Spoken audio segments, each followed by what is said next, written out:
The Zephyrian High Council had made many calculations before their fateful decision. They had studied human military capabilities, analyzed their technological limitations, and measured their response patterns to previous galactic conflicts. What they failed to account for was the one variable that had kept humanity alive through millennia of evolution: their absolute refusal to abandon their own dock captain. Sarah Chun had been conducting a routine diplomatic mission to the neutral zone when the Zephyrian warships emerged from hyperspace. Her small courier vessel, the Endeavor, was no match for the crystalline dreadnoughts that surrounded her. The engagement lasted exactly 4 minutes and 37 seconds, long enough for Chun to transmit a single distress beacon before her ship's systems were disabled. Admiral Krethek observed the humans' capture from the bridge of his flagship with clinical detachment. Humans were a recent addition to the galactic community, having achieved faster-than-light travel only 2 centuries ago. Their technology was primitive, their military scattered across dozens of colony worlds. They posed no significant threat to the Zephyrian Empire's expansion into the Outer Rim territories. "Take the human alive," Krethek commanded. "The High Council wishes to ... question one of their kind before we claim their worlds." The Admiral's crystalline features reflected the cold light of distant stars as he watched the human vessel being drawn into their cargo bay. Soon, the Zephyrian Empire will control the strategic systems along the galactic arm, and these soft-skinned mammals will be nothing more than a footnote in history. Captain Chun awoke in a biocontainment cell aboard the dreadnought. The walls pulsed with an organic rhythm that made her stomach churn. Through the translucent barrier, she could see her captors, tall, insectoid beings with multifaceted eyes and razor-sharp mandibles. She had studied their species during her diplomatic training, but seeing them in person sent a chill down her spine. "Human," one of the creatures spoke through a translation device. "You will provide us with the location of your military installations, your defensive capabilities, and your population centers." Chun's response was immediate and unwavering. "Captain Sarah Chun, Earth Defense Force, serial number 7-7-Alpha-9-2. That's all you're getting from me." The interrogation continued for days.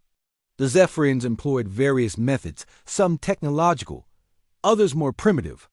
But Chun held firm, drawing strength from her training and an unshakable belief that her people would come for her. What she didn't know was that Earth had already received her distress signal. Fleet Admiral Marcus Rodriguez stood before the holographic display in Earth's primary command center, his weathered face illuminated by the tactical readouts. The beacon signal had been weak, but their quantum entanglement communication networks had triangulated its source to the Kepler sector deep in Zephyrian territory. "Sir," his aide reported, "intelligence confirms that Captain Chun's vessel was the only human ship in that region. If the Zephyrians have her, then they've made the biggest mistake in their species' history." Rodriguez finished grimly. The Admiral turned to address the assembled officers. "Gentlemen, we have spent 200 years building relationships with our galactic neighbors. We've been patient, diplomatic, reasonable, but there is one line that cannot be crossed." His voice hardened. "No one takes our people." Within hours, the largest human fleet ever assembled began converging on the Kepler sector. Every available warship, from massive dreadnoughts to swift destroyers, answered the call. The colonial fleets abandoned their patrol routes. Deep space exploration. Vessels cut short their missions. Even civilian cargo haulers volunteered their services, hastily fitted with whatever weapons Earth's shipyards could provide. The Zephyrian Empire had never seen anything like it. Admiral Krethek's confidence evaporated as his sensors detected the approaching human armada. Ship after ship dropped out of hyperspace at the edge of his territory, not the scattered response he had anticipated, but a coordinated assault force that dwarfed his own fleet. "This is impossible," he muttered, his compound eyes reflecting. The tactical display. "Our intelligence indicated they had fewer than 300 combat vessels across all their colonies." His second-in-command, Lieutenant Vextar, studied the readings with growing alarm.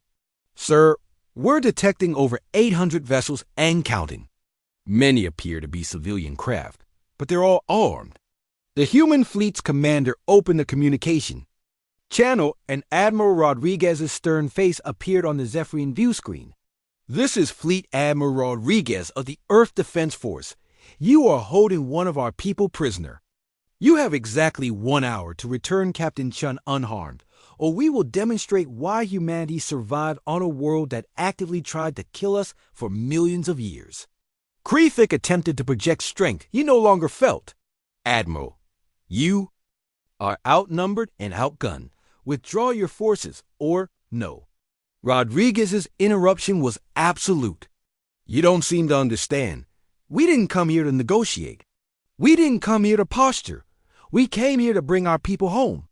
The only question now is whether your species learns from this mistake or becomes extinct because of it." The human fleet advanced. What followed will be remembered as the Kepler Massacre, though historians would debate whether the term was fair to apply to such a one-sided engagement. The Zephyrians had superior individual ships and advanced energy, weapons, but they had never faced an enemy with humanity's particular brand of tactical innovation. The humans didn't engage in traditional fleet combat. Instead, they swarmed like the persistent hunters their ancestors had been.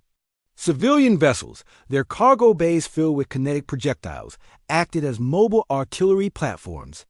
Military corvettes darted between the larger Zephyrian ships, their crews performing maneuvers that should have been impossible for vessels of their size.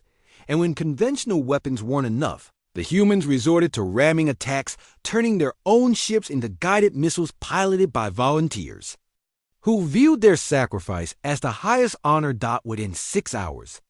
The Zephyrian fleet was scattered wreckage drifting through space. Captain Chun found herself alone in her cell as the dreadnought shuddered under repeated impacts.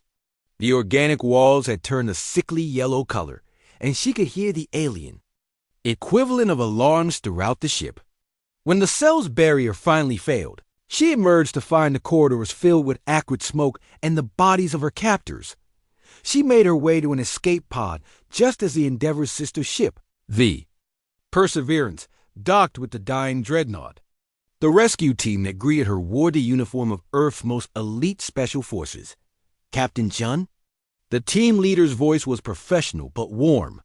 "Fleet Admiral Rodriguez sends his compliments. He said to tell you that Earth doesn't leave anyone behind." As Chun was escorted to safety, she looked back at the wreckage of the Zephyrian fleet spread across the void. In the distance, she could see the human armada beginning its methodical advance toward the Zephyrian home system. The message Earth sent that day echoed throughout the galaxy. Humanity would go to any length, pay any price, and face any enemy to protect their own. It was a lesson the surviving Zephyrians would carry back to their High Council, and one that would reshape interspecies relations for generations to come. Some species valued logic. Others prized honor or profit or spiritual enlightenment. Humans valued each other, and that made them the most dangerous species in the galaxy.